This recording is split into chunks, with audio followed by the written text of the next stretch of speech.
funérailles des tabous, la Renaissance par l'excellence. Que le racisme existait de façon très violente, on jetait les Algériens dans la Seine. Il y a quelque chose il y a un verrou qui a sauté avec le nouveau langage de Sarkozy. Pourquoi les Blancs, eux, éduquent leurs enfants différemment et que nous, maintenant, on doit être dans des mouvements antiracistes? Mais tu es raciste, mais tu es un con. À vous écouter, madame, on a l'impression que la jeunesse ne fait rien. Alors que la jeunesse, en fait, elle n'est pas juste sur les réseaux sociaux. N'est pas contradictoire. Attendez. Non, vous m'avez coupé la parole, puis après tu vas devoir couper la parole. D'accord. Bon. Et c'est parce que justement, souvent, on a une posture sur le racisme qui est « aimez-vous les uns les autres », voilà, on est tous pareils, des choses comme ça, mais en fait, ça, c'est très moralisateur. Et en fait, ce qu'il faut pointer du doigt, c'est plus le racisme systémique. Il y a vraiment longtemps que la République s'est peut-être un peu disloquée. Oui. Et qu'il y a plusieurs républiques à tous les niveaux, que ça soit au niveau scolaire, que ça soit au niveau de la langue même. D'accord.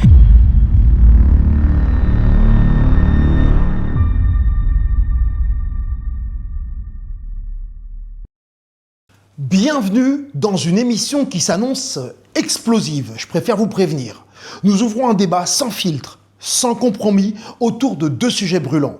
Le colorisme et le racisme en France. Face à face, 3 voix, 3 regards. Fatma Bouvet de la Maisonneuve, psychiatre et auteur qui défend l'idée d'un vivre ensemble possible. En opposition, l'écrivaine et essayiste Calixte Beyala qui refuse d'idéaliser un système qu'elle juge profondément raciste. Et enfin, la jeune franco-camerounaise Océane, créatrice de la chaîne YouTube à succès All of You, avec ses analyses tranchées et sans concession. Alors, je vous le dis, préparez-vous à des échanges électriques, à des vérités qui dérangent et peut-être même au clash. Ici, chaque point de vue sera défendu bec et ongle. Mais au-delà du débat, il y a une réalité. Il est temps d'agir. Et c'est pourquoi nous vous donnons rendez-vous pour un séminaire, les piliers de l'enrichissement. En fait, c'est bien plus qu'un séminaire, c'est un événement, un mouvement.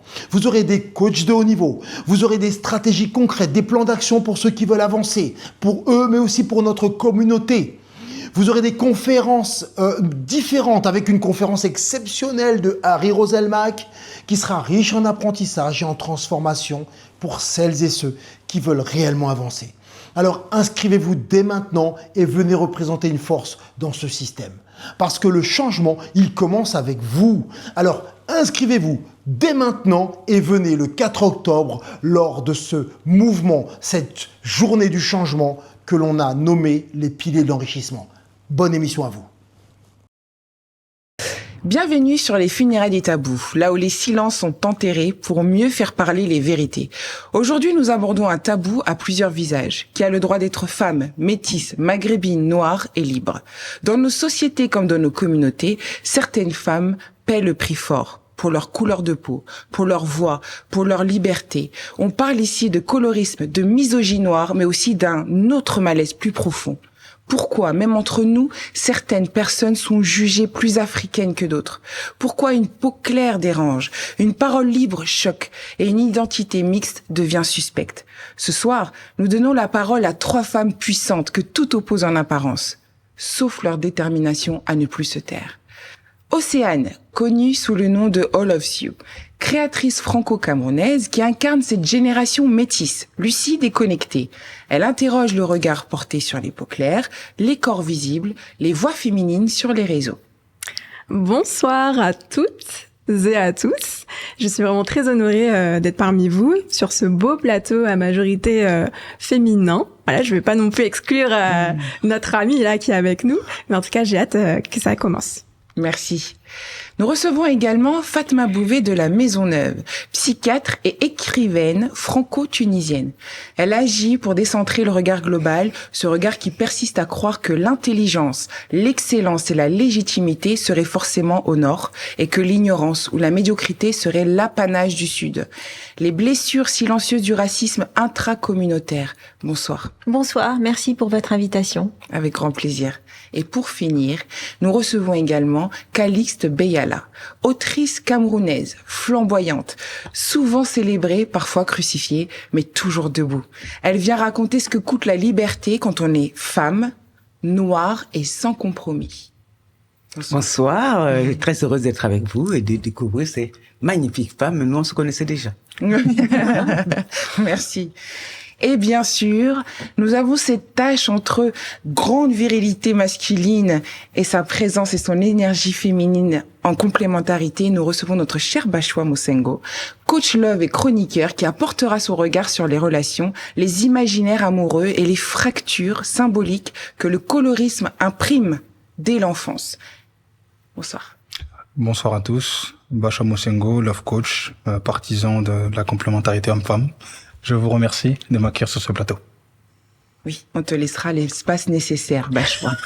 Est-on trop clair pour être entendu, trop noir pour être valorisé, trop libre pour être accepté? Et surtout, qui décide de ce que veut dire être africain aujourd'hui? Bienvenue dans les funérailles des tabous, là où la nuance est une arme et la parole une libération.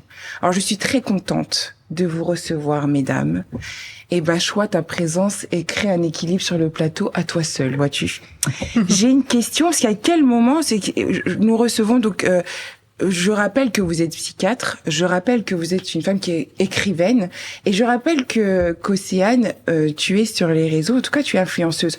Exactement. Ce plateau est un équilibre aussi sur des générations qui ont aussi réussi à répercuter leur force féminine de façon différente. J'ai lu votre livre, déjà, je voulais commencer par là. J'ai lu également le vôtre et j'ai vu ton podcast également, Océane. J'aimerais commencer avec le fait que vous êtes spécialisée également sur le racisme, notamment sur votre manifeste, Debout tête haute. J'aimerais que vous apportiez de façon un peu qu'on puisse comprendre votre œuvre, si vous pouviez le présenter.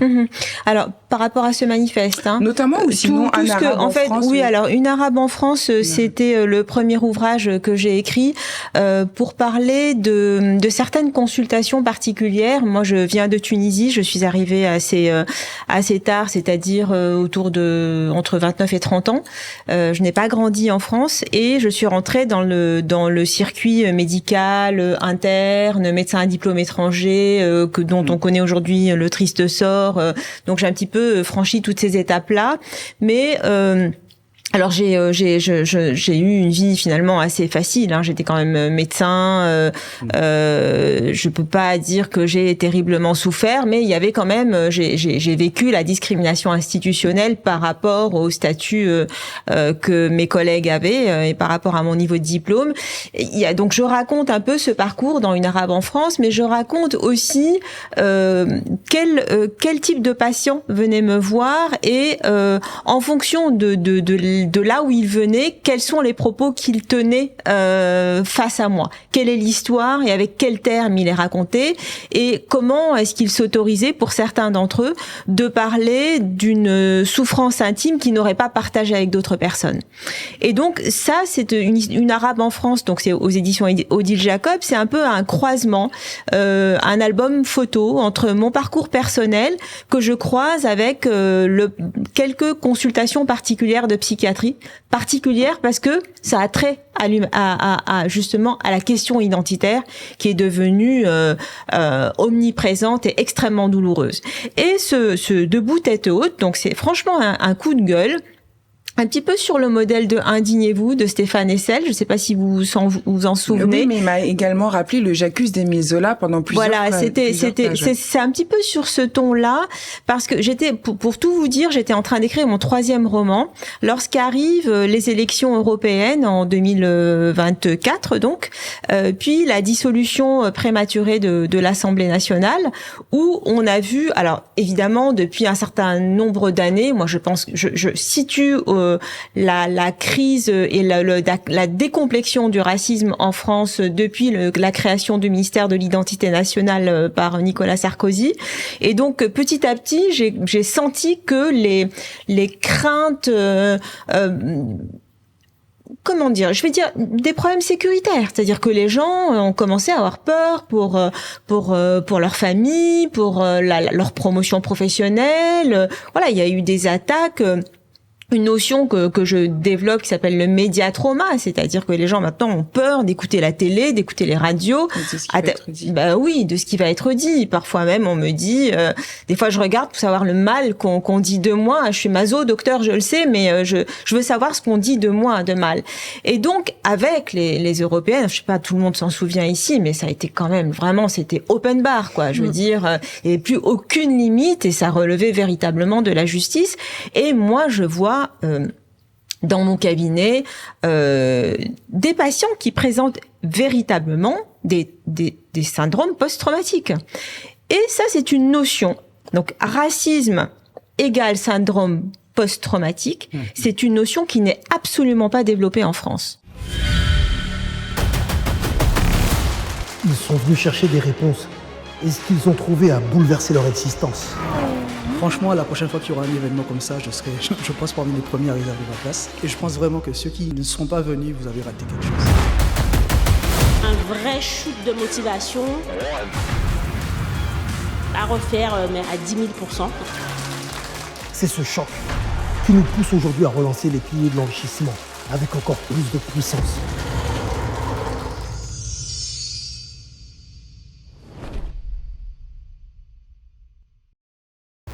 Bienvenue dans notre studio, un lieu pensé pour l'image et la création. Ici, tout est réuni pour vos photos, vos vidéos et vos formations. Un espace moderne, équipé et modulable pour vos projets créatifs. Studio Le S, réservé dès maintenant et donnez vie à vos idées. C'est-à-dire que par rapport à l'effet sociétal, les informations et tout ce qui a été fait, ça a carrément créé un traumatisme. Ah mais carrément. C'est au-delà, c'est un racisme systémique qui traumatise. Mais complètement. C'est fort. Si on écoute aujourd'hui un certain nombre de médias, dont un empire que je n'ai pas envie de citer ici, en fait, on a fait des études récentes et il semblerait que sur 2023, le mot islam ait été prononcé 325 jours sur 365. Oui. Et je ne vous dis pas dans quel état d'esprit. Donc, alors il y a les musulmans, mais de toute façon il y a tous les noirs et les arabes. En fait, c'est tout d'un bloc, si vous voulez, hein, parce que les patients que j'ai, et dont j'aime dire qu'ils sont proches de moi du point de vue de ce sud global auquel j'adhère, c'est une notion à laquelle j'adhère.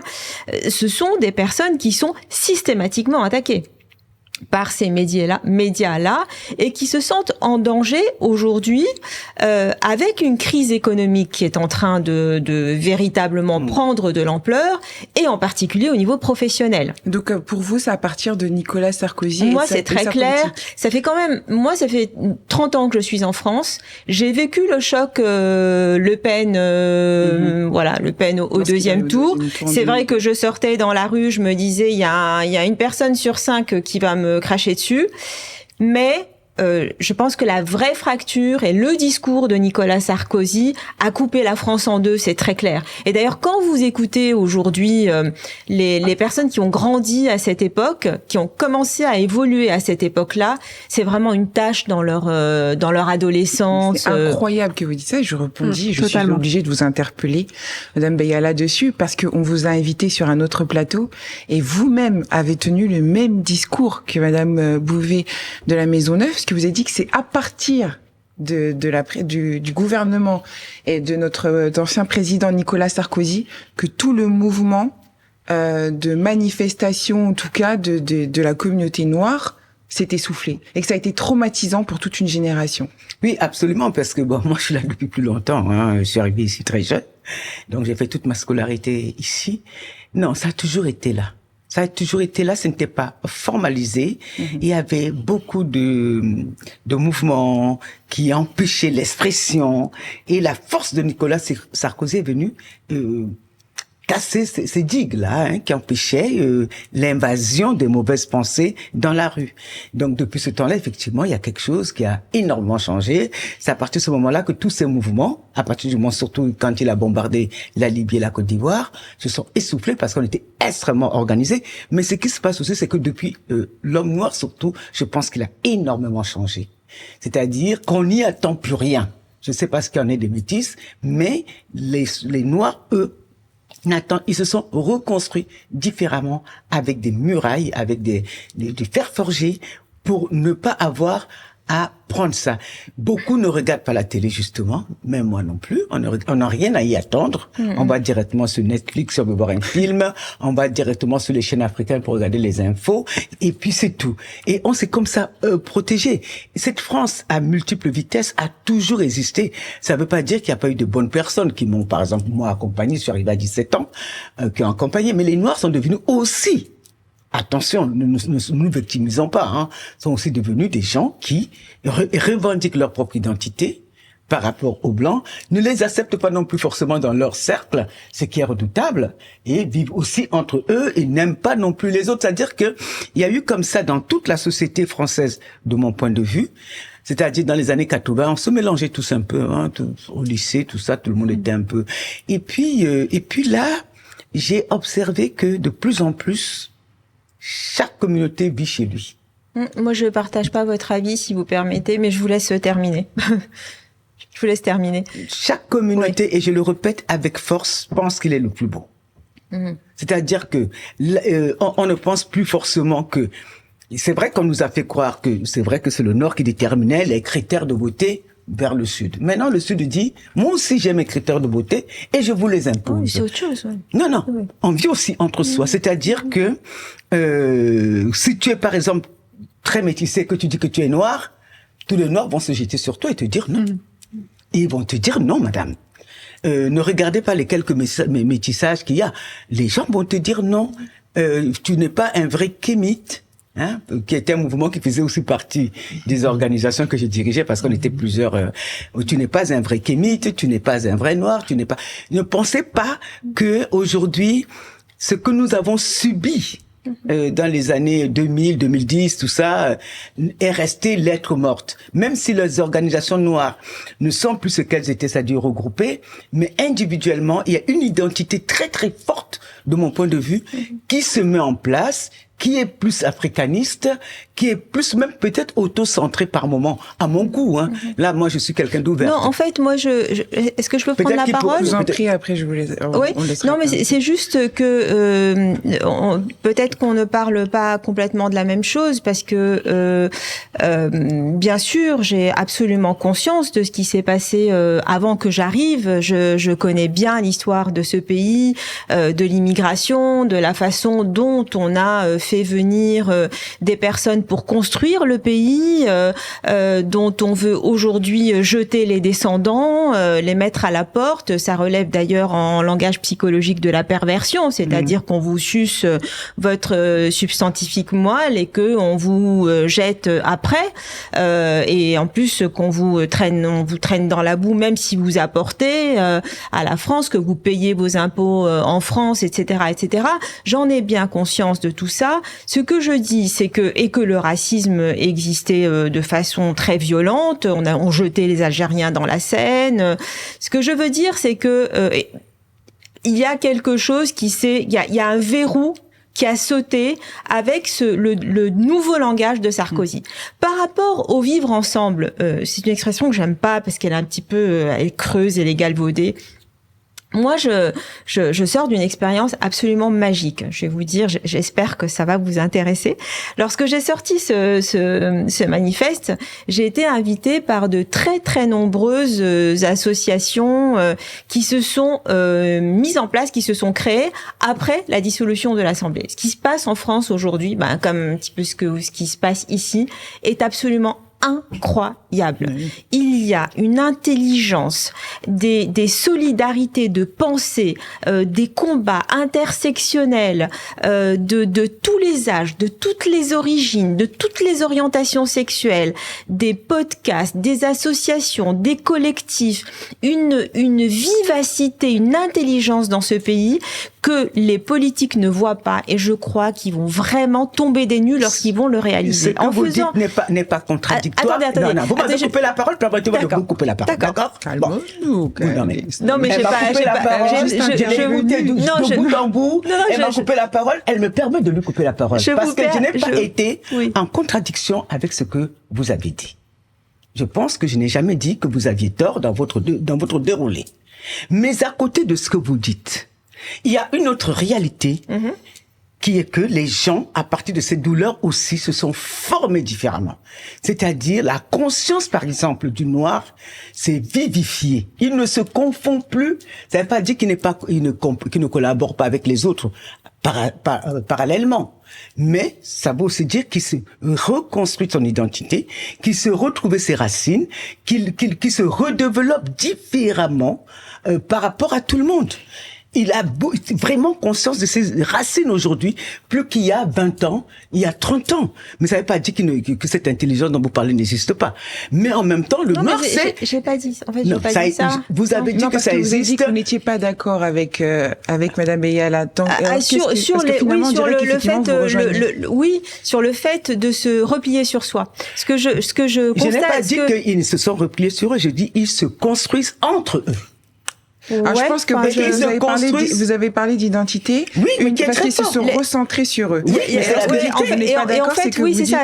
en même temps, je vous dis, madame, l'histoire des Maghrébins, des Algériens, c'est pas l'histoire des Noirs. Les Noirs sont pas venus ici pour compléter la main d'œuvre. Non, laissez-moi m'expliquer un peu, madame. D'accord? Beaucoup de Noirs africains qui sont arrivés ici sont d'abord arrivés au départ pour étudier. La vague de la première immigration des Noirs, c'est pour ça que beaucoup d'élites noires se sont retrouvées dans ce pays. C'était pas une immigration de main d'œuvre au départ chez les Noirs. Et elle est par rapport à l'immigration arabe, elle est assez récente d'ailleurs. Mais pourquoi vous le prenez personnellement? Parce que j'ai l'impression. Non, mais moi, je parlais de l'immigration personnellement. Oui, pourquoi? Parce que je ne veux pas qu'il y ait quand même des confusions dans les parcours et les identités. Mais moi, je ne parlais pas des Noirs, en fait. Je parlais de l'immigration de façon générale, et donc je parlais aussi des Maghrébins. Oui, mais l'immigration des Noirs, par exemple, si on veut en parler, n'est pas née d'une immigration de main-d'œuvre au départ. C'est une immigration des élites qui venaient faire des études ici.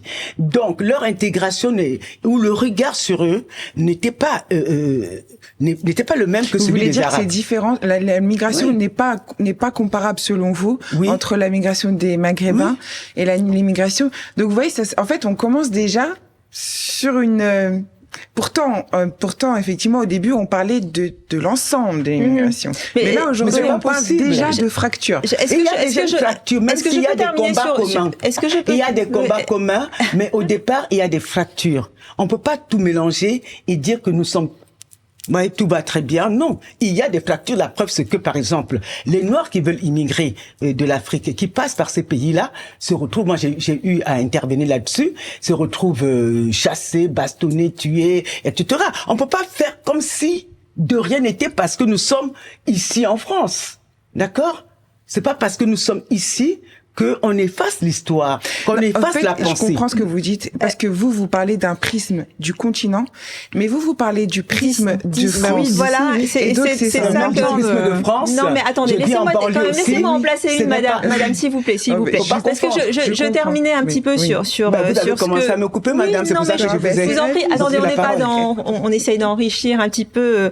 Je voulais justement dire ce que je constatais avec ce que j'ai fait, c'est-à-dire que j'ai fait 11 étapes sur toute la France avec ce livre où j'ai été invitée, y compris dans des zones où le RN était à plus de 70%, avec grâce à des personnes qui sont véritablement en opposition avec les élus locaux et qui sont de toutes les couleurs, si j'ose dire. Et en majorité, je vais vous dire, ce sont des personnes qui sont blanches, qui m'ont invitée pour parler de la question du racisme. Alors j'ai été dans des endroits, mais dont vous n'avez probablement jamais entendu parler, où il y a une sorte d'universalisme, c'est un terme qui est extrêmement discuté, et je sais en quoi il est discuté, et d'ailleurs je décris aussi ma façon à moi de voir l'universalisme, mais les valeurs républicaines qui sont chevillées au corps de certaines personnes, sur la France une, indivisible, qui se battent sur le terrain, contre les élus d'extrême droite.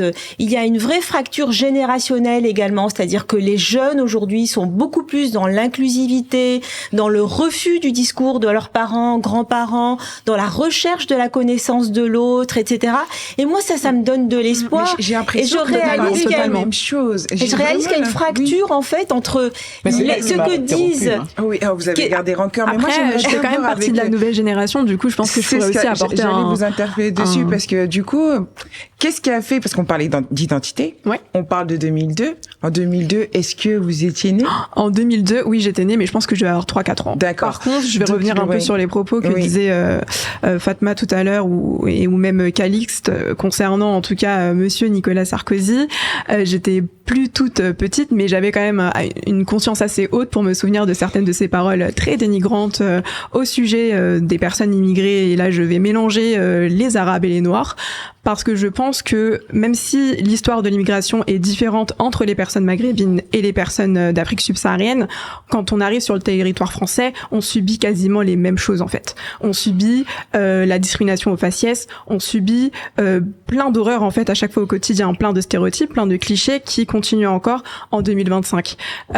Et donc aussi il y avait cette notion du métissage tout à l'heure dont parlait Calixte. Forcément moi ça me touche vu que je suis comme vous l'avez dit franco-camerounaise.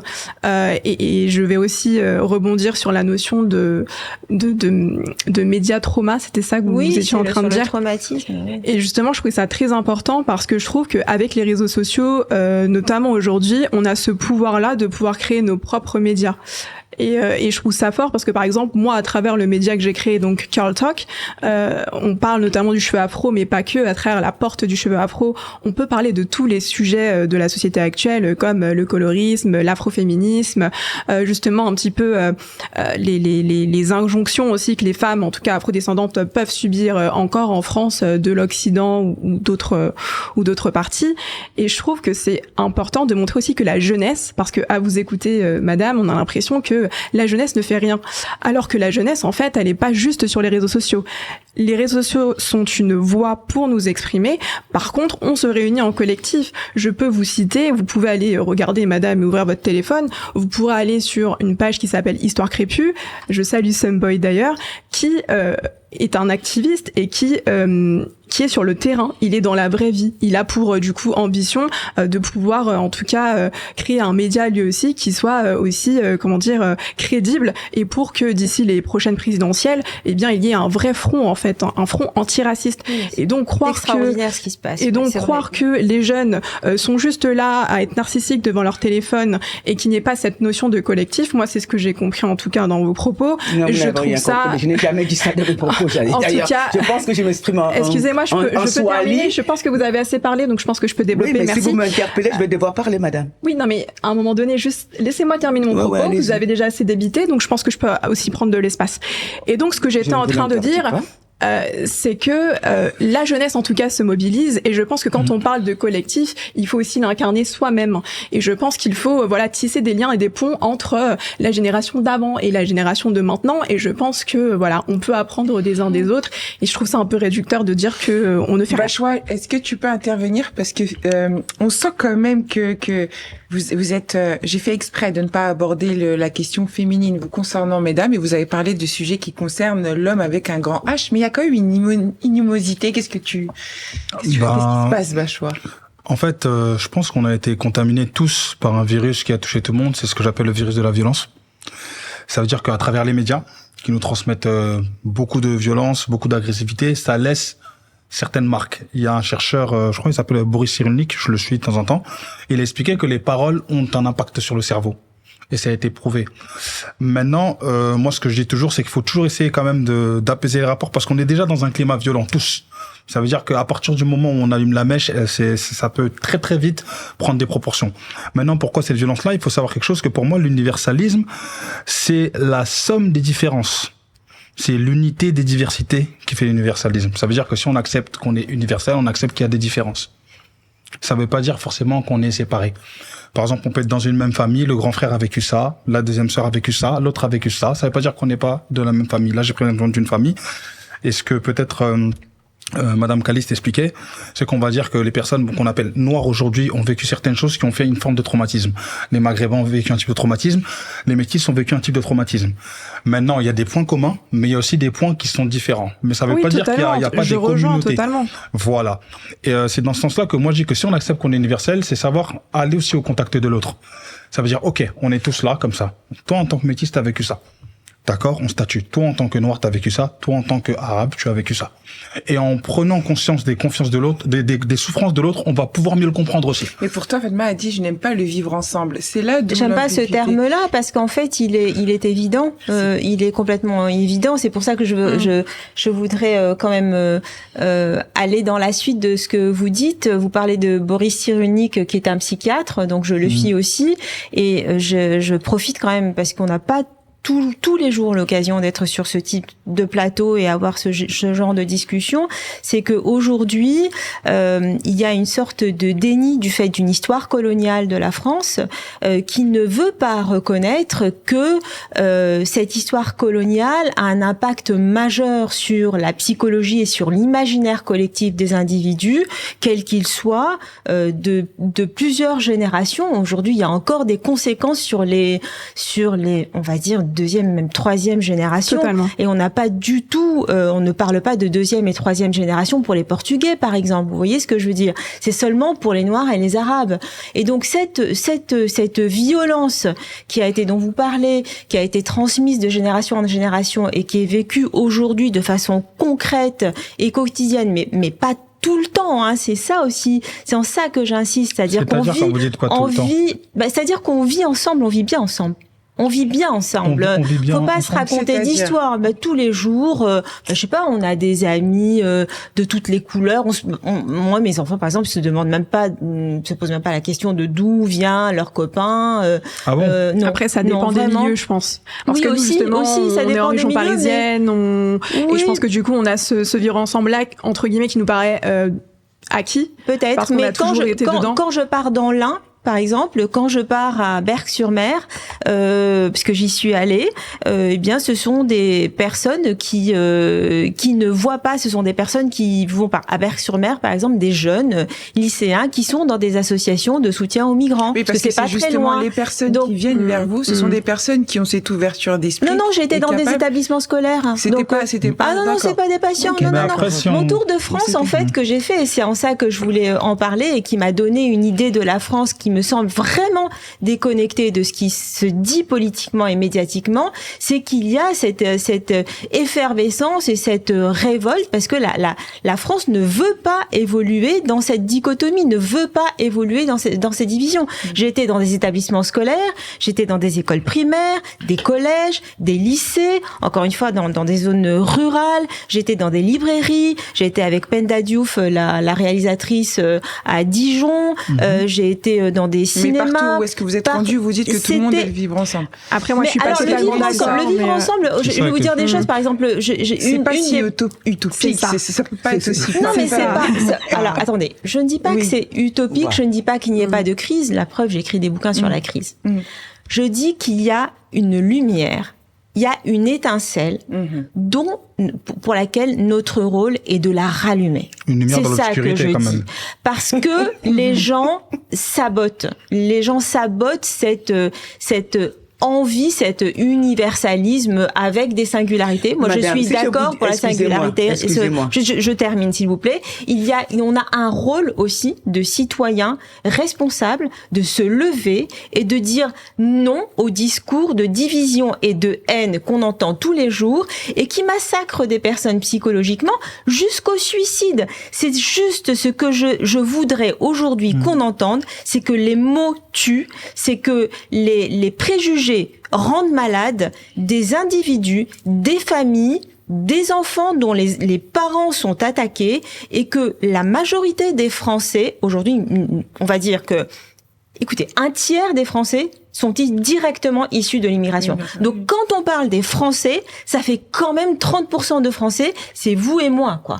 D'accord? Donc, au moins 30% pas racistes, parce qu'il y en a qui sont aussi et plus les autres républicains. Notre rôle de citoyen, notre responsabilité, c'est de s'ériger contre des discours de haine. Mais je comprends et très de, bien. et En fait, de ne c'est pour de ça que je cesser- comprends pas votre dualité, parce que pour Mais moi, ça se rejoint. moi, j'ai pas de dualité, hein. Non, J'ai mais pas de non, vous c'est m'avez pas ça, c'est parce que interrompu. oui, c'est De Non, de mais toute ça, façon, c'est vous avez bon, c'est terminé. C'est pas grave. Non, mais Ça arrive. Non, c'est le on va pas, écoutez, on va pas en excusez-moi. parler toute la vie. Non, mais Mon intérêt, je vous ai demandé- beaucoup écouté Très et vous m'avez, bien, mais dès moi que aussi, j'ai pris je la vous ai parole, écouté. vous m'avez interrompre. Après, c'est pas ça arrive ensemble. Mais oui, je vous comprends. J'ai horreur qu'on m'interrompe. Parce que je n'interromps pas les autres. D'accord. Bon, ce que je voulais par là dire, c'est que faire croire à ce monde, c'est beau comme discours. On y tend tous, madame. Nous avons tous tenu ce discours. Et moi, la première, pendant des décennies. D'accord? Parce que je suis là depuis l'âge de 17 ans. Et j'ai parcouru tout, la Légion d'honneur. J'ai tout eu dans ce pays. Ce pays m'a tout donné. Mais je veux vous dire quelque chose, c'est qu'il y a un vrai recul de tout ce que vous dites là. Par rapport aux années 80. C'est pas ma sensation. Si, je vous assure, je suis vraiment madame. dans le terrain et je travaille avec la psyché française. Sur le terrain, je veux dire, je ne suis pas au ciel non plus. Je veux dire que nous avons reculé dans ce vivre ensemble. Donc, vous n'aimez pas le mot, mais c'est ce que vous semblez quand même dire, que la République, il y a vraiment longtemps que la République s'est peut-être un peu disloquée. Oui. Et qu'il y a plusieurs républiques à tous les niveaux, que ça soit au niveau scolaire, que ça soit au niveau de la langue même, que ça soit au niveau des avantages qu'ont les autres par rapport aux autres.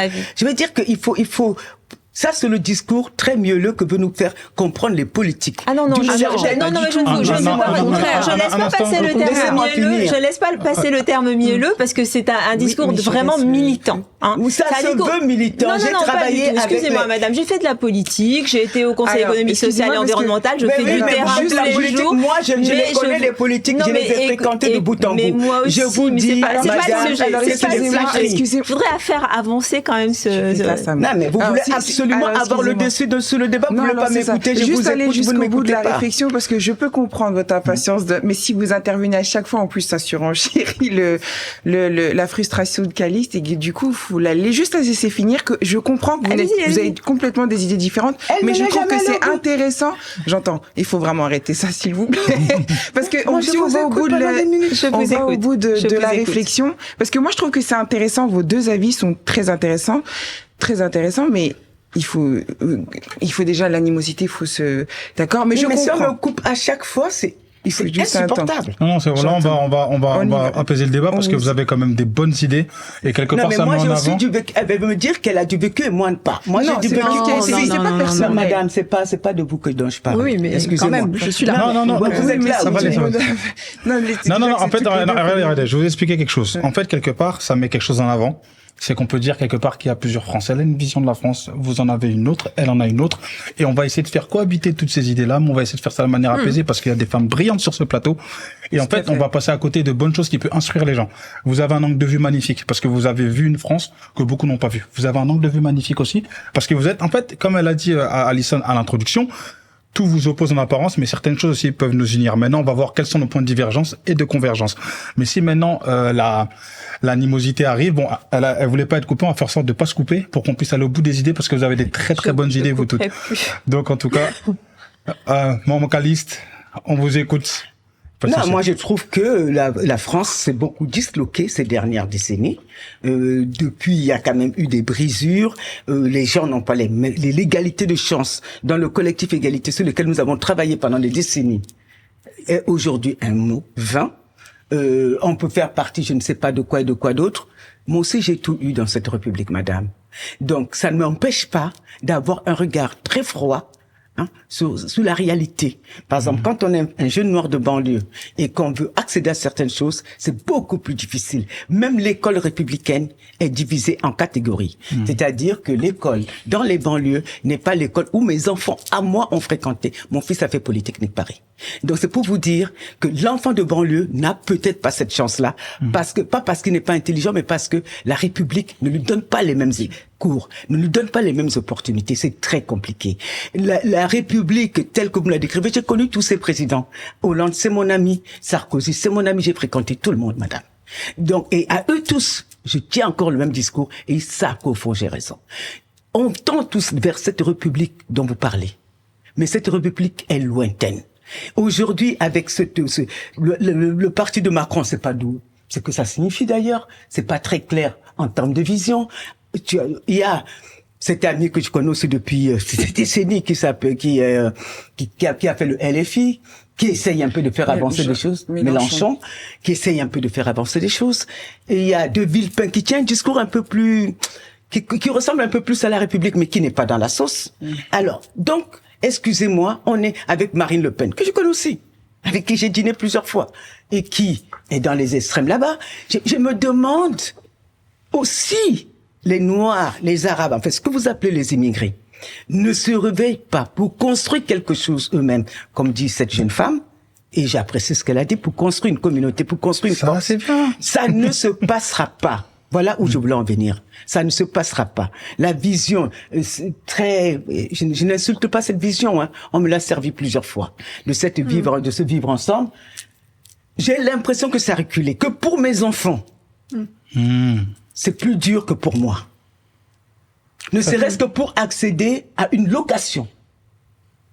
En tant que femme noire ou homme noir, c'est beaucoup plus dur qu'il y a 40 ans.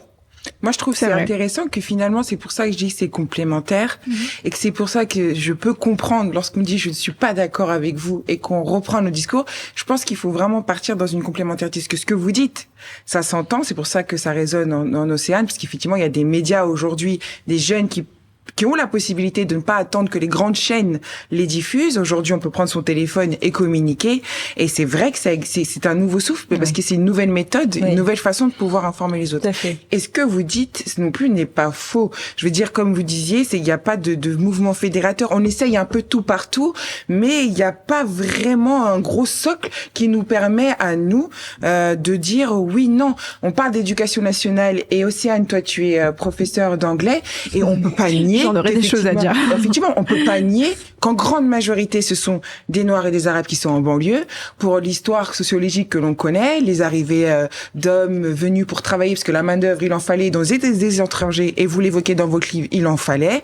Et donc, ensuite, arrivé ça, les familles, regroupement familial, nos banlieues, bien sûr, mépris vers des banlieusards au niveau de l'éducation nationale et l'instruction qui est important, parce qu'aujourd'hui vous êtes psychiatre, vous n'êtes pas né en France effectivement, et donc pour vous ça a dû être un éclat lorsque vous recevez vos patients et de toute cette atmosphère délétère. Vous êtes écrivaine, mais vous venez du continent également aussi, c'est tout à fait normal que vous associez ça, tout ça. Et toi, Océane, t'es d'ici, parce que je te tutoie, parce que oui, bien sûr, tu peux. Parce que là je me suis dit quand même, je vous vois tout le monde. Non, on se détend, il y a pas de souci. Et donc, mais l'éducation nationale. Oui. Et après ça, mesdames, j'aimerais qu'on parle de ce qui nous unit, c'est-à-dire que sur le plateau, quand même, il n'y a que des personnes noires. Et donc, j'aimerais aussi qu'on parle sur cet aspect-là, parce que même s'il y a noir, il y a noir métisse, noire africaine, noire africaine aussi, mais tunisienne et donc camerounaise, et toi aussi Bachois. Mais j'aimerais que tu me parles sur l'éducation nationale que vous avez évoqué, Calixte, parce que c'est important au niveau de la séparation sociale. Totalement. Eh bien, je vais rejoindre quand même la majorité des propos tenus par Calixte. Il y a ces propos sont quand même vrais dans le sens où, comme elle disait tout à l'heure, quand on vient de banlieue, d'une banlieue en tout cas qui est défavorisée, parce que là encore, quand on dit le terme banlieue, il y a banlieue et banlieue. Il y a des banlieues où c'est favorisé, parce que très souvent la France pense que la banlieue, eh bien, c'est le 93. Et même dans le 93, pour ceux qui ne le sauraient pas, il y a quand même des coins, où ça va bien, il y a des pavillons, il y a des choses. Il y a Neuilly-sur-Seine dans le 92, donc quand même. Je veux dire, c'est quand même assez diversifié, donc il faut aussi remettre les choses dans son contexte. Mais que effectivement, il y a toujours ce nivellement par le bas où dans l'éducation nationale, très souvent, vous le savez, il manque de moyens, on nous demande toujours de faire plus avec peu de moyens, et donc ça veut dire que on va mettre du coup des professeurs qui sont quand même bien formés, mais qui vont être jeunes, etc., dans des quartiers difficiles, et donc forcément l'adaptation d'un jeune qui vient, je sais pas moi, de province ou d'un quartier beaucoup plus favorisé, le temps d'adaptation avec le public qu'il a n'est pas toujours accordé. Et donc ça crée en fait tout un cycle, si vous voulez, d'apprentissage où ils vont par moment baisser aussi le niveau d'attente. C'est une réalité, il faut le dire. Et donc c'est vrai qu'on n'a pas tous les mêmes chances selon là où on habite. C'est une réalité. Excusez-moi, je voudrais poser une question à Océane qui va aller aussi vers Dr Fatma. Elle a parlé tout à l'heure de lumière. Oui. Un moment d'éveil des consciences, ce qu'on avait parlé en off par rapport à la transmission des combats, un éveil des jeunes. Oui. Qu'est-ce que vous pensez de ça? Ça veut dire que, est-ce que pour vous, à ce niveau-là, ok, l'éducation nationale, c'est pas bon, il y a eu un certain recul, mais maintenant, est-ce qu'en opposition, est-ce que vous avez l'impression que la nouvelle génération Parce que c'est l'ancienne génération, ils ont fait du boulot. Est-ce que vous avez l'impression qu'il y a un progrès? Ouais, alors du coup, je vais rebondir un peu sur l'éducationnel. C'est pas bon, il y a quand même un peu de bon. Dans le sens où, moi en tout cas, j'ai parlé de moi, il y a quand même de plus en plus de professeurs aussi racisés. Et donc, du coup, ça permet aux élèves de pouvoir s'identifier. Moi, j'ai parlé de moi, par exemple, je porte mon cheveu afro. Dans mes classes, de plus en plus, je vois des jeunes filles qui sont motivées pour elles-mêmes s'aimer au naturel. C'est des petites choses comme ça, vous voyez. Le docteur Fatma voulait, je sais pas si c'est ça que vous avez voulu donc parler. La représentation est importante. Et même en termes de savoir aussi, le fait qu'il y ait des professeurs racisés, on va aussi orienter les savoirs pour plus d'inclusion, pour que les élèves, pour qu'aucun élève, en tout cas, ça veut pas dire qu'on oublie les élèves blancs, pas du tout, mais que pour même dans les imaginaires ou dans les esprits des élèves blancs, ils puissent se dire qu'un professeur noir, ça existe. Et qu'ils puissent dire aussi à leurs enfants, moi j'ai eu un professeur noir, il était compétent ou elle était compétente, et donc ça existe. Parce que ça aussi, on manque de ce genre de discours-là, et on manque de ce genre de représentation-là, et donc je pense qu'il y a aussi du bon. Et les jeunes aussi, de par ce cercle un petit peu bénéfique de représentation et de cours inclusifs, ça leur donne aussi la volonté, je trouve, en tout cas je parle de mon expérience, de vouloir aussi s'engager beaucoup plus tôt. Et l'engagement ne vient pas que chez des élèves noirs ou arabes. Forcément, eux, ce sont les premiers vu qu'ils sont touchés par les discriminations, mais je le vois aussi chez des élèves blancs qui, du coup, sont beaucoup plus sensibles parce qu'on va faire des cours qui sont, du coup, orientés pour tous, sous le prisme de tout le monde, en fait. On va pas faire sur l'unique prisme de l'Occident et de l'Europe. C'est exactement ce que je disais, en fait, tout à l'heure. C'est ça, vous voulez dire, hein? Oui, c'est exactement ça que je disais. C'est-à-dire qu'il y a vraiment une fracture générationnelle et que le fait des représentations qui changent, le fait des amitiés, de certains rares métissages, mais il existe quand même, il y a cette prise de conscience et cette envie d'altérité. Mais pour aller pour dire à quel point effectivement la République a du plomb dans l'aile. Moi, j'ai écrit un bouquin là-dessus, en particulier sur la souffrance des élèves à l'école, des enseignants et des parents. Donc la souffrance plutôt médicale, donc anxiété scolaire, etc. Et puis j'ai travaillé sur un rapport qu'on a remis au CESE, qu'on a rendu, qui existe aujourd'hui, qui s'appelle la santé. Un rapport sur la santé des élèves et qui montre en fait que le décrochage et qui entraîne un basculement dans la souffrance et la détresse mentale arrive au niveau du stage de 3e, puisque les plus favorisés ont des réseaux pour pouvoir faire un stage de 3e. Or, les enfants qui sont défavorisés dans des quartiers plutôt, défavorisés sans réseau, etc. Là, la fracture commence. Après, pour aller dans le sens de vos chiffres, là récemment, il y a eu quand même 2 rapports qui ont été rendus, et moi, je suis contente d'en parler ici parce que les médias mainstream n'en parlent pas du tout. Il y a le rapport de la CNCDH, la Commission nationale consultative des droits de l'homme, qui a rendu un rapport le 18 juin dernier, qui montre une augmentation absolument faramineuse des actes anti-musulmans et qui montre que 1,2 million de personnes se disent victimes d'actes racistes en France. 97% d'entre elles ne portent pas plainte. Donc vous imaginez 1,2 million. C'est énorme. Et c'est déclaré. Et il y a eu le rapport récent de la défenseur des droits qui montre qu'un noir ou un arabe a 4 fois plus de risques d'être arrêté par la police en France. Alors donc il y a effectivement un dysfonctionnement réel. Parce que ce que je dis justement, c'est que je sens ce que vous décrivez, je sens qu'il y a quelque chose qui se passe dans la France d'en bas, comme dit Macron. Voilà. Mais après, je sens quelque chose est en train de bouger. Là, j'ai l'impression que vous rejoignez aussi Madame Caliste et Madame Océane, dans le sens que elle a dit qu'il y a une lumière, mais ça passe par le fait aussi qu'on l'accepte avec ses traits qui l'identifient en tant qu'afro. Donc ça passe aussi par le combattre le racisme. Pour moi, c'est pas seulement se plaindre, c'est aussi que les personnes aussi qui en sont victimes puissent s'affirmer. Et c'est peut-être là où elle voulait aller. Totalement. Et elle m'a coupé. C'est là, j'essaie de... Le problème du racisme, j'ai toujours considéré que ce n'était ni un problème de maghrébin, ni un problème de noir. C'est un problème de blanc. Et nous n'avons pas à aller soigner leur racisme à eux. D'accord? Chaque parent éduque son enfant dans l'acceptation de l'autre, mais aussi dans l'acceptation de soi. Océane, vous avez absolument le droit d'être Léa Salamé, je sais pas comment on l'appelle. Oui, c'est ça. Je paye des impôts pour ça, mademoiselle. D'accord?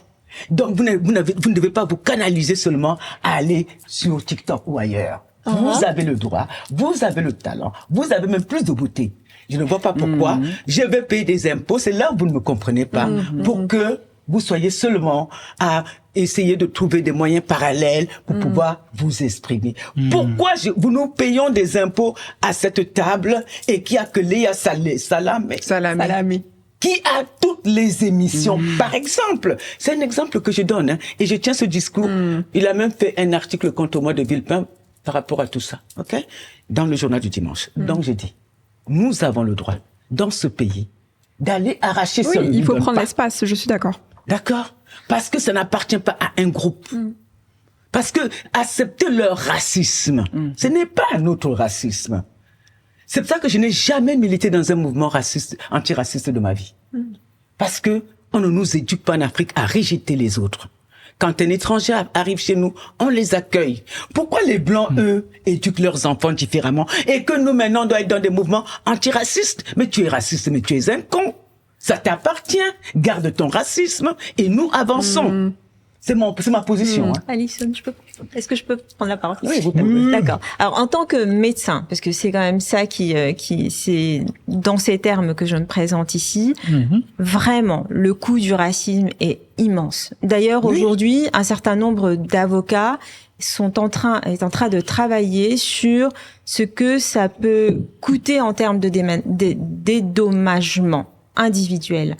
C'est-à-dire, quand on dit bien sûr, le racisme, c'est une forme de bêtise, d'ignorance, de ce que vous voulez, mais il n'empêche qu'il y a des victimes. C'est qu'aux États-Unis, on a c'est un délit. Complètement. Et aujourd'hui, on ne le dit pas assez que c'est un délit. D'ailleurs, c'est pour ça que c'est open bar. Je veux dire, on tient tellement de propos racistes sans qu'on porte plainte contre les personnes qui tiennent des propos racistes que voilà, c'est open bar. Donc la souffrance qui se manifeste chez les personnes qui en sont victimes, parce que on peut dire qu'on est victime. C'est pas de la victimisation. On peut faire le parallèle avec une femme violée, par exemple. Femme violée subit le post-trauma du racisme relève de la même symptomatologie que de celui d'une femme qui a été violée. Donc si on fait ce parallèle, attendez, je n'ai pas fini. Si on fait le parallèle entre ce trauma et ce que vivent les personnes, encore une fois, je le répète, parfois c'est jusqu'au suicide. Ça a un coût individuel, ça a un coût humain, ça a un coût pour le pays, mais ça a un coût financier. Financier. Mais je voulais rebondir dessus parce que vous est-ce que la Sécu pense que ça rembourse, comme on dit, les mots que crée l'État. Après, il y a une discrimination institutionnelle. On parlait des médecins à diplôme étranger tout à l'heure. On parle de délit de faciès. Ça a un coût. Mais les femmes dans tout ça, parce que lorsqu'on dit comment les personnes racisées, ou les hommes, enfin en tout cas les personnes noires et arabes vivent les discriminations, et les femmes noires. Parce que là on parle le sujet qui font fantasmer en fait. Alors c'est ça que c'est intéressant parce que vous voyez, vous avez rebondi, vous avez dit noir et arabe. Oui. Parce que là, effectivement, le sujet, c'était le colorisme. Donc, lorsque je dis les femmes noires, enfin, vous êtes maghrébine. Mais encore une fois, vous faites partie du continent africain. Donc, vous êtes africaine. Oui. Malgré tout, votre couleur est ramenée, justement, et vous êtes discriminée à ce propos. Nous, par exemple, au Cameroun, sur le continent, enfin, on va voir les problèmes des personnes qui se dépigmentent la peau, parce que pour ne pas être foncées, qui répondent pas, elles vont vouloir mettre du blanchissement pour répondre aux critères de beauté de certaines personnes. Et puis, quand on est métisse, enfin, je veux dire, là, je trouvais que c'était intéressant le fait que tu sois métisse. Donc, on est clairement les femmes trophées. Quand on est métisse, oui, déjà, je suis d'accord avec toi. Mais c'est intéressant, le fait que tu sois métisse, c'est que tes cheveux soient un peu texturés. Mais quand même, c'est ton combat, les cheveux, parce que être métisse, on peut avoir les cheveux extrêmement lisses. Mais totalement. Et être métisse. Et puis, il y a aussi cette notion de couleur, parce qu'on peut être métisse et avoir la peau foncée. J'ai envie de te dire, je suis pas métisse, mais je suis plus claire que toi. Et pourtant, on va dire. Mais c'est ça. En fait, il y a vraiment une méconnaissance autour du métis en général. Très souvent, quand on imagine une personne métisse, ça va être, comme tu disais, donc Donc une personne qui a la peau très claire, avec les cheveux très bouclés ou soit très frisés. Et quand un métis a les cheveux crépus, on va lui dire qu'il a les cheveux durs, qu'il a les cheveux difficiles, les cheveux moches. Encore une fois, je généralise un peu, mais c'est quand même ce qui se passe. Et effectivement, pour revenir au colorisme, moi, ce que j'ai expérimenté, c'est que quand je suis en France, on va m'appeler la noire, et quand je suis du coup au Cameroun, on va m'appeler la blanche. La blanche, oui. Donc en fait, on est toujours entre deux. Moi, c'est vraiment un enchevêtrement que aujourd'hui, je pense assez bien jouer entre les deux, et j'essaye d'avoir un équilibre, et je pense que j'aurai toute ma vie pour trouver cet équilibre, parce que je pense qu'on le trouve pas vraiment. Après, encore une fois, c'est personnel. Mais oui, la position du métis est très particulière, parce que dans la société, en tout cas blanche, on va être aussi perçu comme quelque chose de, voilà, le bébé métis, il est limite fétichisé, fantasmé, oui, avoir des bébés métis. Forcément beau d'ailleurs. Voilà, forcément beau. Surtout. Oui, surtout. Chez les Européennes. Après, je dirais même aussi Non, ce qui est très intéressant dans ce qu'elle avait expliqué, c'est qu'en fait, elle avait expliqué que traditionnellement, avant les invasions, j'explique bien, c'est vrai que les Africains, on accepte. Moi, j'ai des métis dans ma famille, des cousins, des cousines. Ils vivent comme ça. Et des fois, en rigolant, on dit, Mondele, donc le blanc. Après, comme on avait expliqué dans une autre émission, même nous, des fois que sommes français, on nous appelle aussi les petits blancs, parce qu'on venait d'Europe. Mais c'est vrai que les métis de la famille ne se sentaient pas... ils vivaient tranquillement. Et c'est vrai que, par contre, mes cousins métis qui ont grandi, par contre, dans des femmes, dans leur côté, j'aime pas dire le côté blanc, leur côté européen, ils ont dit c'était beaucoup plus violent, par contre. Ouais, effectivement. Et c'est vrai qu'en Afrique, ça existe, hein, vous savez, c'est vrai qu'il y a des différences, faut pas se mentir. Moi, comme je dis toujours aux personnes, quand t'es foncé, par exemple, quelqu'un qui est noir, ça va pas être exactement quelqu'un qui est métis. On ne sera pas la même considération, même s'il y a des similitudes au niveau des souffrances. Mais ce qui est vrai, c'est que nous, voilà, les métis sont nos frères et sœurs, on les voit comme des afros, il y a pas en fait, c'est pas exactement pareil. Moi, je vois c'est pas exactement la même chose, voilà. Parce que du coup, quand on va nous dire la blanche, par exemple, quand je suis au Cameroun, limite même c'est positif. Vous voyez? Ils disent la blanche à toute personne qui vient d'Europe. Par exemple, moi, ils m'appellent carrément la française. Oui, aussi, c'est vrai. Ma mère aussi subit ça. Ça n'a rien de... On définit les gens par rapport à leur culture de base. Par exemple, pas à leur couleur. Par exemple, noir dans une langue lingala, comme ça, vous allez comprendre un peu la mentalité. On va dire, non, par exemple, blanc, la couleur blanche est pembe. Ça, c'est le blanc, la couleur blanche. Mais le blanc, l'humain, l'occidental, on va appeler mundele. Mundele. C'est deux mots différents. Et c'est resté dans la psychologie des choses. Ça veut pas dire qu'il n'y a pas de dérive, qu'il n'y a pas de favoritisme. Voilà, ça veut pas dire, on sait très bien qu'aujourd'hui le colorisme, voilà, dans le monde entier, même en Inde, une personne plus elle est claire, plus elle est favorisée, ça on sait que c'est un problème qui a été mondialisé. Mais en Occident, en Afrique, c'est pas la même. Il faut aussi arrêter de faire croire qu'il y a que les femmes noires qui se blanchissent la peau dans le monde. Oui, les hommes aussi. Je ne parle pas des hommes là. Les Indiens aussi. Les Indiens, les Asiatiques.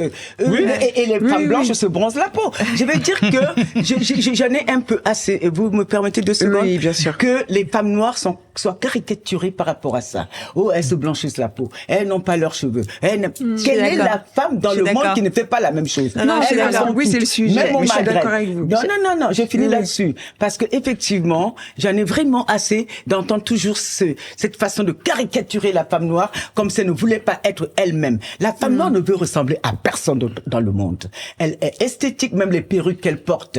Elle est portée déjà dans l'Égypte ancienne. Pas pour tout le monde. Pas pour tout le monde. Non, je parle de l'Égypte ancienne. Non, elle termine son raisonnement. Je ne parle pas de vous, madame, qui avez plein de beaux cheveux. C'était pas personnel, madame, mais c'est juste parce que, justement, j'ai parlé à certaines femmes qui portaient des perruques et elles disaient que c'était justement pour se cacher aussi, pour passer inaperçu. Comme les frisages. Donc, mais du coup, parce que pas tout le monde, encore une fois, c'est pas tout le monde. Ce que je veux dire quand même, c'est que... Un instant, elle termine comme ça après. Un élément de beauté qui existe dans leur société, dans les sociétés africaines depuis toujours. Même les produits pour se blanchir la peau, elles le faisaient déjà dans l'Égypte antique. Quand vous allez regarder les documents, elles utilisaient des herbes pour éclaircir. Les femmes ont toujours fait des choses, c'est pas par complexe, c'est parce que elles veulent se sentir certaines femmes, oui, alors oui, mais en fait, le corps de la femme, et la femme, c'est un objet politique. Je suis complètement d'accord avec vous, c'est-à-dire qu'elle fasse ou qu'elle ne fasse pas, tout ce qu'elle fait, c'est pas bien, tout ce qu'elle, c'est soit trop, soit pas assez. Ce que je voulais dire tout à l'heure, oui, c'est ça, c'est jamais bien, et c'est toujours de toute façon leur pratique à elles qu'on met en avant et qu'on critique. Mais tout à l'heure, on parlait de la représentation des femmes noires et arabes, et c'est là où en fait il y a quelque chose de très douloureux aussi par rapport aux Arabes de France et leur représentation, c'est que le premier site pornographique qui est visité en France, c'est Beurette. Donc en fait, on s'imagine, on a une représentation de la femme arabe hyper sexuée, soumise, etc., etc. Et blanche de peau, ou est-ce qu'il y a des beurettes dans ce site-là qui sont comme moi. Enfin, on est au Maghreb, on est comme moi. Et je voulais aussi rajouter quelque chose par rapport à cette histoire de colorimétrie, c'est que dans le Maghreb, en Afrique du Nord, plus vous êtes brune, c'est-à-dire plus vous êtes comme moi, moins vous êtes cotée sur le marché des mariages. Voilà. Et donc plus vous êtes blanche. Moi, j'avais des cheveux comme les vôtres. Je sais que j'ai rencontré des personnes, voilà, à responsabilité en allant avec des cheveux lâchés. On m'a dit mais t'es folle, ça ne se fait pas d'aller rencontrer des ministres avec des cheveux comme ça, etc. Il fallait les lisser, etc. Donc, en fait, vous êtes sans cesse critiqué dans ce que vous faites. Mais il y a je pense que dans l'imaginaire français et peut-être même entre Africains, il y a des imaginaires très différents. Il y a ce que s'imagine un homme sur la femme nord-africaine ou orientale ou arabe, etc. Est-ce que s'imagine un homme nord-africain sur les femmes subsahariennes? Vous voyez, il y a tout un récit en fait à raconter, et elles sont toujours de toute façon hyper sexuée et toujours dans une position de dominer, quelle qu'elle soit. Donc c'est pour ça que c'est important aussi la convergence des luttes. La femme noire femmes. est de moins en moins sexuée, elle est de plus en plus perçue comme une guérisseuse. C'est-à-dire qu'on va vers elle quand tout va mal. L'homme blanc, comme certains hommes noirs puissants, riches, quand ils ont eu échec sur échec sur échec sur échec, alors là, ils se tournent vers la femme noire qui est calme, qui est douce, qui va leur apporter un certain confort, qui n'est pas très matérialiste au fond, même si quoi qu'on en dise, qui va accepter peu. C'est-à-dire, il y a tout cet imaginaire aujourd'hui qui existe notamment sur la femme noire. Vous nous avez remplacé sur le plan sexuel, parce que c'était au départ les femmes noires qui étaient les plus sexuées, hein. Et maintenant, je trouve encore un peu aujourd'hui. Hein. Beaucoup moins que la femme arabe. Beaucoup moins que la femme arabe aujourd'hui. Et nous, maintenant, nous sommes les vrais guérisseurs, tu sais, les infirmières qui sont là quand les messieurs sont très vieux pour les soigner, quand ils n'ont plus beaucoup d'argent pour accepter leur misère, etc. C'est-à-dire des rôles encore subalternes. Bachoua qui est un homme, dis-nous ton témoignage d'homme par rapport à cet aspect-là, parce que on a l'impression aussi que le colorisme, est-ce que c'est pour plaire aux hommes?